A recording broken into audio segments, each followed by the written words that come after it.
Hi అండి. ఇప్పుడు మనం ఏం చేస్తున్నామంటే ఒక హెల్దీ అండి చిన్నపిల్లలకి ఇదైతే చాలా మంచిది. ఫస్ట్ అయితే దీనికోసం అంటే ఏంటనేది చెప్తాను.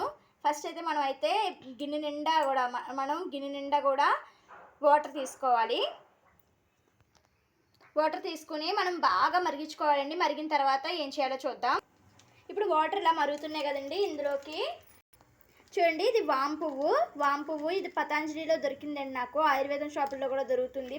ఈ వామ్ పువ్వుని ఇలా వేసేసుకోవాలి. మంచి ఫ్లేవర్ వస్తుందండి. భలే ఉంది ఫ్లేవర్ అయితే మాత్రం. ఇది చిన్నపిల్లల డైజెషన్ ప్రాబ్లమ్స్ ఏమున్నా కూడా, కడుపు నొప్పి ఇలాంటివి ఏమైనా ఉన్నా కూడా పోతుందండి.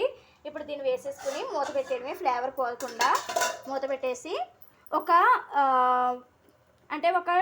అంటే బుడగలు వస్తాయి కదండి. వాటర్ బాగా బాయిల్ అవుతుంది కదా, అంతవరకు ఉంచాలి. అది కరగాలి. అది కరిగే వరకు కూడా మనం మూత పెట్టే మరిగించుకోవాలి.